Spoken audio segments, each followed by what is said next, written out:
Oke, anak-anak, kita berjumpa lagi pada materi sintesis protein. Perlu kalian ketahui bahwa sintesis protein itu juga disebut ekspresi gen.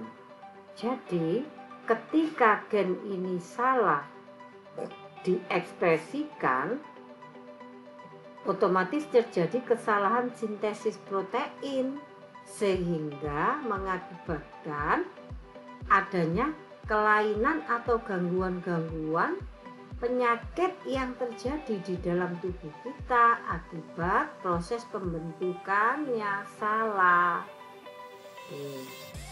Jadi pengertian sintesis protein adalah proses penerjemahan informasi gen pada DNA menjadi RNA duta, kemudian menjadi protein.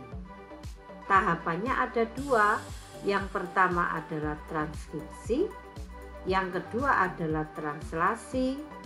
Transkripsi itu sendiri adalah transfer informasi genetik dari DNA ke RNA duta atau RNA messenger. Jadi nama lain dari RNA duta itu RNA messenger. Sedangkan translasi adalah penerjemahan informasi genetik pada RNA duta oleh RNA-T menjadi polipeptida. Jadi, proses sintesis protein ini ada di dalam kendalinya DNA cetakannya. Nah, inilah yang menjadi dasar bahwa gangguan atau penyakit itu pada akhirnya diwariskan. Karena apa? Jika terjadi kesalahan pada ekspresi gen yang terdapat pada DNA, otomatis terjadi kesalahan pada sintesis protein. Gambarannya gini, ini adalah DNA. DNA itu double helix. DNA ini rantainya ada dua, ya. Rantai DNA template strand atau cetakan dan rantai DNA non template atau non cetakan. Akhirnya DNA yang cetakan itu akan ditranskrip menjadi RNA duta atau RNA messenger yang hanya satu rantai. Jadi rantai yang diterjemahkan ditransfer menjadi RNA duta adalah rantai yang template. Nah, sekarang untuk menentukan rantai template dan non template-nya itu bagaimana? Ingat ya, rantai template itu disebut juga rantai non-sense, tidak bermakna. Rantai non-template disebut juga rantai sense atau bermakna. Ini diingat ya. Supaya tidak keliru, cukup menggunakan kalimat rantai template atau rantai cetakan. Yang non-template berarti rantai non-cetakan. Nah, sekarang rantai cetakan atau template adalah rantai DNA yang diawali dari rantai karbon nomor 3 dan diakhiri dengan rantai karbon nomor 5. Sedangkan non-template adalah rantai karbon yang diawali dari rantai DNA yang diawali dari rantai nomor 5 dan diakhiri dengan rantai karbon nomor 3. Yang diterjemahkan adalah rantai DNA yang diawali dari rantai karbon nomor 3 dan diakhiri dengan rantai karbon nomor 5. Sehingga rantai yang di atas ini kita transfer atau baca kode genetik ini menjadi RNA duta. Yang satu rantai ini. Karena rantai karbon nomor 3, maka harus dibaca menjadi 5. Yang 5 harus dibaca menjadi nomor 3. Terjemahkan loh ya maksudnya ya. 3 diterjemahkan menjadi 5, 5 diterjemahkan menjadi 3. Sekarang konsep yang pertama kemarin sudah disampaikan bahwa timin selalu diterjemahkan dengan adenin. Adenin selalu diterjemahkan dengan urasin pada RNA duta karena di RNA tidak ada timin. C selalu berpasangan dengan G. Ini T ya, A, T, A, C berpasangan dengan G. Pokoknya konsepnya T itu selalu berikatan atau diterjemahkan dengan A. A selalu diterjemahkan dengan U. G selalu diterjemahkan dengan C. Begitu juga sebaliknya. Ya. Nah, akhirnya apa? Dari sini akhirnya tertulis sudah dihasilkan RNA duta. Ya. 3 basa nitrogen pada rantai RNA duta ini disebut sebagai kodon. Ya. 3 basa nitrogen yang berada di bagian akhir dan sudah tidak diterjemahkan itu disebut sebagai kodon stop atau kodon berhenti pembacaannya. Nah, kodon start itu hanya ada 1, A, U, G. Kodon stop ada 3, UAG, UAA, UGA. Nanti ada catatan lembar berikutnya. Nah, kalau ada pertanyaan berapa kodon di dalam RNA duta berikut ini, ya dihitung. 1 kodon itu kan dibangun 3 basa nitrogen. 1, 2, 3, 4. Berarti ada 4 kodon. Ya. Nah, setelah itu apa yang terjadi? Nah, ini siapakah yang membaca kode genetik pada DNA template ini ya, DNA template dari lama aral 3 ke 5 itu tidak lain adalah enzim. Enzim apa? RNA polimerase. Setelah dibaca semua oleh RNA polimerase, maka keluarlah dia RNA duta menuju sitoplasma.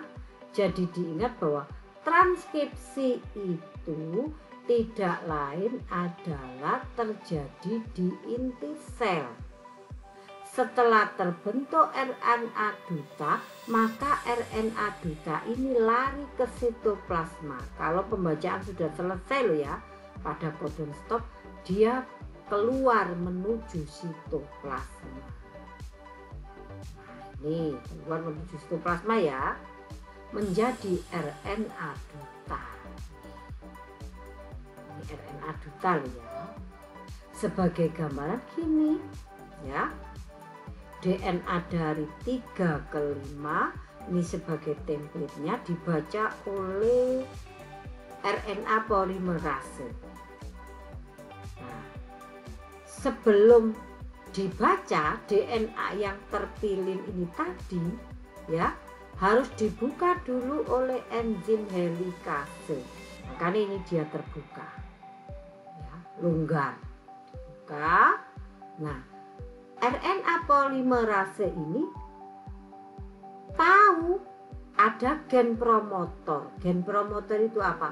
Gen yang diawali atau gen sebagai awal dari pembacaan kode genetik oleh RNA polimerase.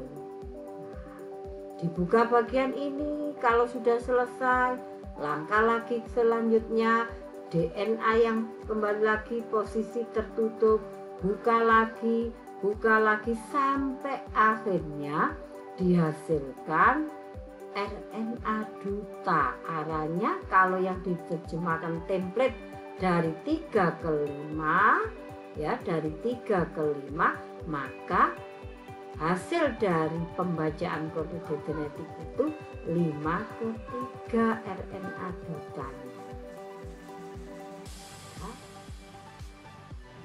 Yang rantai atas ini arah 53 ini non-sen loh ya, non template atau disebut sen.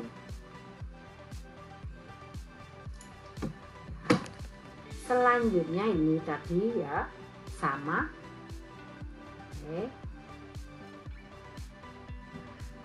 Ini keluar ke sitoplasma ya. Nah, di RNA duta atau RNAM itu ada tempatnya ribosom. Ini tempat nempelnya ribosom. Ada RNA ya. Dia keluar ke sitoplasma mendekati ribosom sehingga site ribosom tadi menempel dengan ribosom. Ini RNA transfernya tadi ya, terakhir. Bagaimana? Nah, ini gambarannya.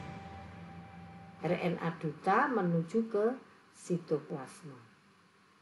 Nah, setelah menuju ke sitoplasma, nempellah di ribosom.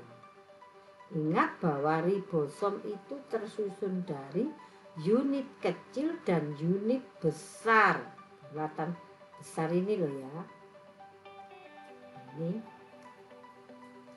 Ini unit kecil, ini unit besar. Nah, unit kecil inilah yang ditempati oleh RNA duta. Ya. Unit besar ditempati oleh RNA transfer. Nah, di ini RNA transfer seperti semanggi. Ya.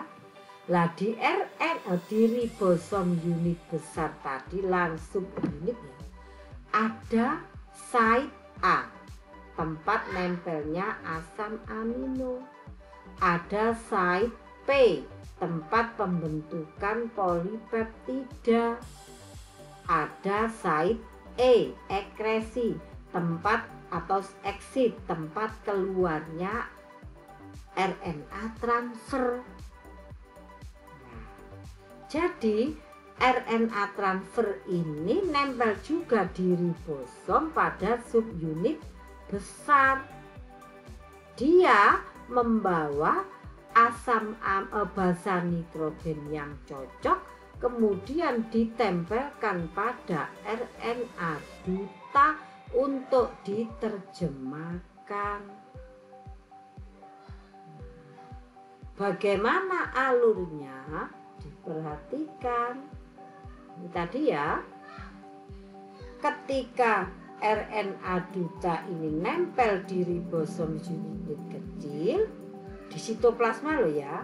Translasi terjadi di sitoplasma, transkripsi terjadi di inti sel, maka datanglah RNA transfer yang bentuknya seperti semanggi ini ya. Ada buku yang menyebutkan bentuknya seperti semanggi, membawa basa nitrogen yang cocok untuk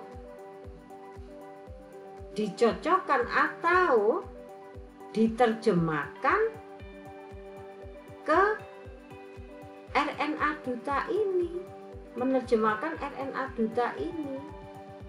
Nah, bagaimana prosesnya? Perhatikan ya, ini translasi. mRNA ini akan diterjemahkan tiap kodonnya. 3 basa nitrogen ya, ini kodon, ini kodon, ini kodon. Ini kodon, ini kodon, ini kodon. Kodon ini akan diterjemahkan oleh RNA transfer dengan cara membawa basa nitrogen yang cocok. Nah, 3 basa nitrogen pada RNA transfer ini disebut antikodon. Berarti ada berapa antikodon? 1, 2, 3. Bagaimana aturannya? U akan diterjemahkan dengan A, ya. Urasil akan diterjemahkan menjadi A. U dengan A, G dengan C, U dengan A, ya, kebalikannya C dengan G. Begitu juga ketentuannya, ya. Sampai nempel-nempel cocok, barulah dihasilkan asam amino sebagai gambaran ini. Iya, template-nya ini ya yang diterjemahkan. 3 ke 5 menjadi 5 ke 3. T ketentuannya akan dibaca menjadi A. A dibaca menjadi U. Atau gini aja, C ditranskrip menjadi G. G ditranskrip menjadi U. C. Begitu seterusnya. Ketentuannya pokoknya T selalu diterjemahkan atau ditranskrip menjadi A. Dan begitu juga kebalikannya. G akan ditranskrip menjadi C. Begitu juga pada translasi. Tapi ingat, kalau di RNA T, RNA M, maupun RNA T itu tidak ada timin. Timinnya diganti urasil. Ya, sudah ada 4 kodon. 1, 2, 3. Kemudian diperhatikan mRNA ini akan diterjemahkan oleh RNA T. A diterjemahkan menjadi U. U menjadi A. G menjadi C. C menjadi G. Seterusnya. Ketika sudah nempel, maka jadilah protein. Ya, ini protein, kumpulan dari asam amino. Ya. Nah, protein ini ada ketentuannya. Dari AUG ini akan metionin, CUG leusin, ACU treonin, ACG juga treonin. Nah, yang diterjemahkan RNA duta. Maka yang menjadi protein atau asam amino adalah kodon yang ada pada RNA duta, bukan RNA T. RNA T itu hanya sebagai alat untuk menerjemahkan. Coba kita tentukanlah AUG. Ini ada ketentuan yang namanya kode genetik untuk pembacaan kode genetik. A di sini U G. Oh, ini metionin, ya, metionin. CUG, CUG leusin. Apalagi ACU. A di sini, C itu F, U treonin. Lagi ACG, A, C, G-nya mana? G, treonin. Jadi baik C dengan A maupun C, AC, A, ACG, ACC, ACU semuanya adalah treonin.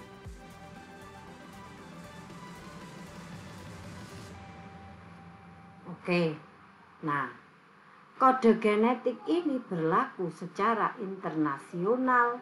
Kalau mau melakukan pembacaan pembacaan materi genetik, maka harus berpedoman pada kode genetik ini. Di mana bahwa asam amino itu terbentuk dari 3 basa nitrogen sehingga disebut kode genetik triplet. Nah, kalau asam amino itu terdiri dari 2 basa nitrogen, maka disebut kode genetik duplet. Kalau hanya 1 kode genetik maka single plet. Tapi yang berlaku dan sudah diakui secara internasional yaitu asam amino yang dibangun dari 3 basa nitrogen. Nah, seperti UAC atau UAC, UAU, UAA, UAG.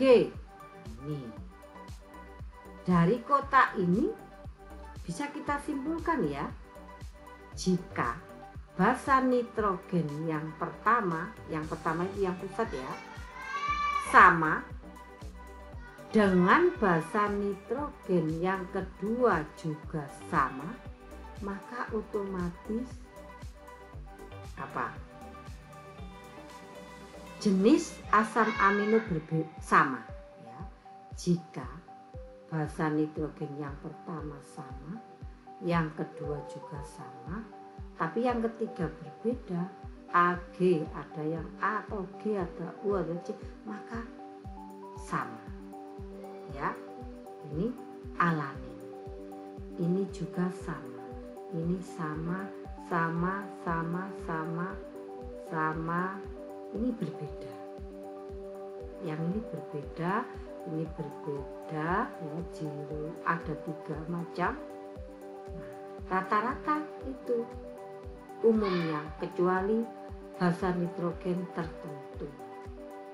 Saya ulangi, jika basa nitrogen yang pertama sama, kedua juga sama, maka yang ketiganya berbeda, maka jenis proteinnya, jenis asam aminonya sama. Tapi tidak berlaku 100%. Kode sama ya. Basa nitrogen pertama, basa nitrogen kedua, basa nitrogen ketiga. Bagaimana cara membaca yang pertama U, yang kedua U, yang ketiganya U, jadi U fenilalanin. Itu cara membaca. Oke, kalau sudah ditransaksi ini oleh ribosom ya, kalau sudah selesai maka terbentuklah jumlah beberapa ini satu asam amino ya. Kumpulan dari asam amino akan menjadi protein, kumpulan dari peptida akan menjadi polipeptida. Peptida itu disebut satu asam amino ya. Jadi gambarannya, nah ini bentuk ribosom, subunit kecil, subunit besar. Ini di tengah-tengah ada polipeptida yang sudah terbentuk tadi. Nah, ini RNA dutanya nempel di ribosom subunit kecil ya, RNA T-nya nempel di subunit besar. Bagaimana caranya? Diperhatikan ya, untuk translasi ada 3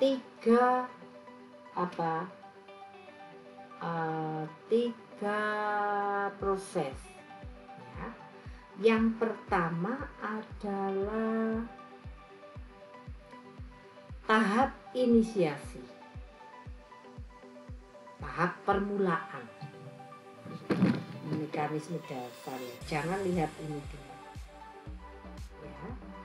Ini gambar RNA-T ya, yang modelnya kayak gini. Kalau di buku, di keterangan sebelumnya tadi seperti semanggi ya. Ini ribosom subunit besar, ini ribosom subunit kecil. Apa yang dimaksud tahap inisiasi? Tahap di mana terjadi pembacaan kodon pada RNA duta oleh RNA transfer dengan membawa kode antikodon atau basa nitrogen yang cocok untuk menerjemahkan RNA duta. Nah, tahap inisiasi itu diawali dengan tahap penerjemahan kodon stat. Nah, tadi kodon statnya apa? AUG, ya, diterjemahkan menjadi UAC.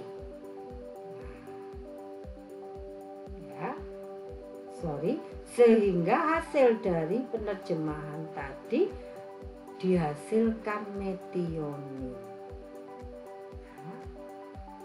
Menempati apa? Semula menempati site A. Ini site A ya. Ini site A, ini site B, ini site E. Setelah itu pindah ke site P. Setelah berpindah dari site P, tahap selanjutnya adalah tahap elongasi atau translasi. Nah, diperhatikan ini ya, pindah. Oke, sekarang tahap selanjutnya adalah ini tadi seumpama 1 ya, di sini digambarkan ada 4. Bagaimana prosesnya ketika apa ini ada RNA-T datang, maka site A ini kosong, masuklah RNA-T baru dengan kode gen A basa nitrogen yang cocok atau yang sesuai dari RNA duta, dia nancap di air. Setelah sudah selesai, tahap pembacaan selanjutnya adalah tahap elongasi. Tahap di mana terjadi pembacaan kodon pada RNA-D sampai selesai. Dihasilkan polipeptida yang sangat panjang. Apa?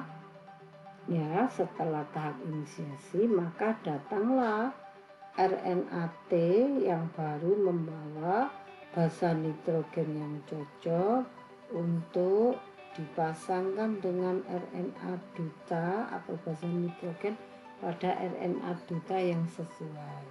Nancaplah di site A.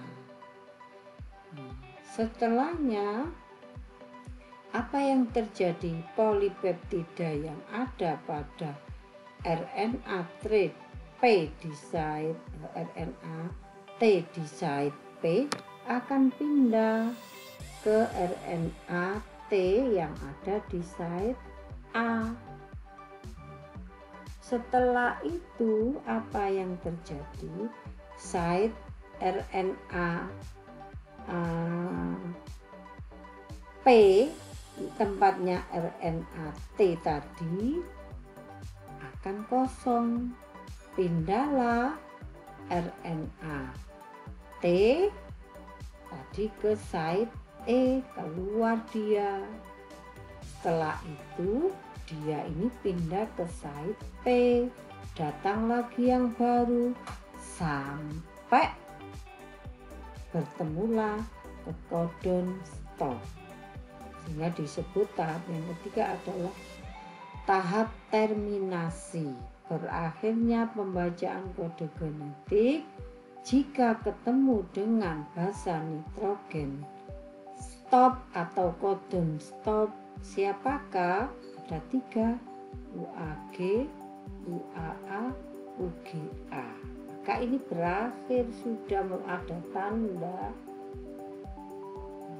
Setelah berakhir, maka polipeptidanya lepas, RNA-T-nya lepas, basa nitrogennya juga lepas. RNA dutanya juga lepas. gambaran tadi ya, RNA transfernya nempel, kemudian di atasnya sudah ada ada asam amino 5353 sama. Jadi diperhatikan di dalam DNA itu ada gen-gen, ini satu potong DNA mengandung banyak gen. Gen-gen itu berupa basa nitrogen ini. Yang diterjemahkan untuk transkripsi adalah DNA template dari awal rantai nomor 3 karbonnya berakhir dengan 5. Nah, kemudian jadi RNA transfer ini adalah pembacaan kode genetik yang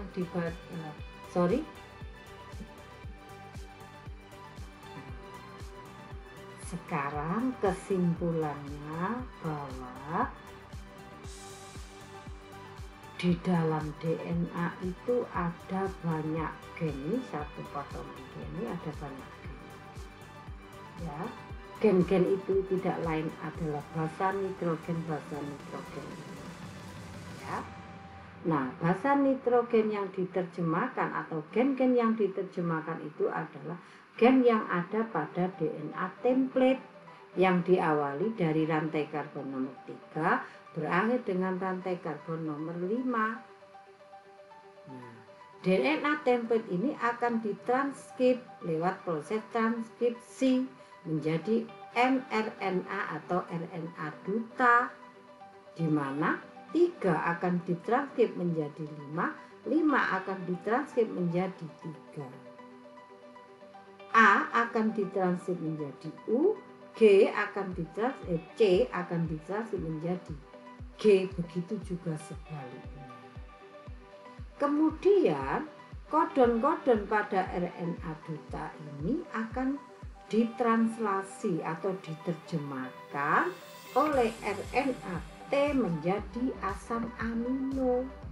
Nah, kumpulan dari asam amino yang berasal dari RNA duta ini disebut akan menjadi protein.